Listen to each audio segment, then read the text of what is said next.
Today we're going to review the bestseller book by Lisa Jewell. Then She Was Gone, a novel paperback, November 6, 2018. Lisa Jewell is the internationally best-selling author of 17 novels, including the New York Times bestseller Then She Was Gone and the UK Instant Sunday Times #1 bestseller The Family Upstairs, as well as other much-loved novels such as Watching You, I Found You, The Girls in the Garden, and The House We Grew Up In. In total, her novels have sold more than 2 million copies across the English-speaking world, and her work has also been translated into over 25 languages. Lisa lives in London with her husband and 2 daughters. Summary. Ellie Mack was the ideal little girl. She was 15, the most youthful of 3. She was darling by her folks, companions, and educators. She and her beau made a teenaged brilliant couple. She was days from a pure post-test summer getaway, with her entire life in front of her. And after that, she was no more. Presently, her mom Laurel Mack is attempting to assemble her life back. It's been a long time since her little girl vanished, long time since her marriage finished, and just months since the last hint for Ellie's situation was uncovered. So when she meets a surprisingly enchanting man in a bistro, nobody is more astounded than Laurel at how rapidly their tease forms into something more profound.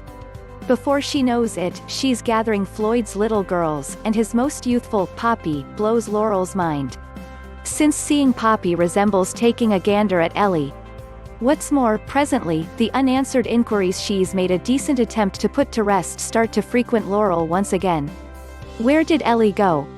Did she truly flee from home, as the police have since a long time ago suspected, or was there a progressively vile explanation behind her vanishing? Who is Floyd, truly? What's more, for what reason does his little girl help Laurel so instinctively to remember her very own missing young lady? Let's listen to the readers talking about this book. Megan Terjesen has written, "My preferred suspenseful thrill rides are ones that leave me on the edge of my seat, yet in addition have a, to some degree, upbeat closure, one that I'm happy with, in any case. This book didn't frustrate. I read it in 2 days, and simply because I constrained myself to give my family some consideration. So elegantly composed and will keep you stared. I loved that there were no concealed characters, as there so frequently are in spine chillers, and you can fairly make sense of the riddle without anyone else. However, they are still hoodwinked at last. Splendid.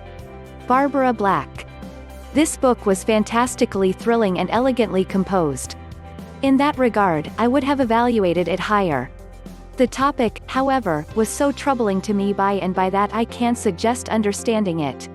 The finishing up sections and completion were both not credible and unsuitable. In entirety, while this book had the elements for significance, the storyline unfurled in such a terrible way that it washed away the great. Amy in Texas. My first Lisa Jewell epic.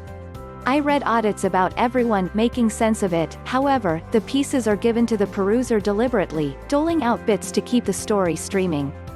What's more, the inquiries rolling. Extraordinary plot stream by the way. I delighted in the whole thing. You have miscreants, exploited people, legends, and some of the time an odd blend of every one of the 3 in similar characters. Genuinely captivating. Stephen N.Y. It's difficult to state what made them flip the pages. The book positively isn't a spine chiller, as certain surveys state, yet it was thrilling, in a need to make sense of what occurred kind of way. The most convincing part for me was the manner in which the story was told. The structure unquestionably added to the tension. I'd surely perused another book by this writer. John. I just couldn't put this novel down and completed it in under 24 hours. To any of the analysts who depict it as unsurprising, I would counter that nothing appeared to be purposefully covered up here. I think the writer implied for the peruser to start to assemble the pieces at different stages. I saw it as a basically interesting quick-moving story told by means of different view focuses, which unfurl the story in horrendous character genuineness, mixed with some superbly melodious exposition. Adored it. Anna. I loved this book. I didn't love it, and I made sense of where the story was going partially through. I don't think this book is publicized as having a major curve, so it didn't trouble me an excessive amount of that. I knew where the story was going. I most likely would have given 3 stars if not for the epilogue. Those last couple of pages extremely integrated the story and pulled at my heart. I was astonished. I felt compassion toward the primary foes, one certainly more than the other. The creator truly demonstrated the human side of her scoundrels, and keeping in mind that I didn't concur with their activities, I could see the technique behind their frenzy. I would prescribe this book to perusers searching for a strong story with no significant plot curves yet very much considered, human characters. I recommend that you apply now at the link below this video if you are interested. Thank you for watching this short clip.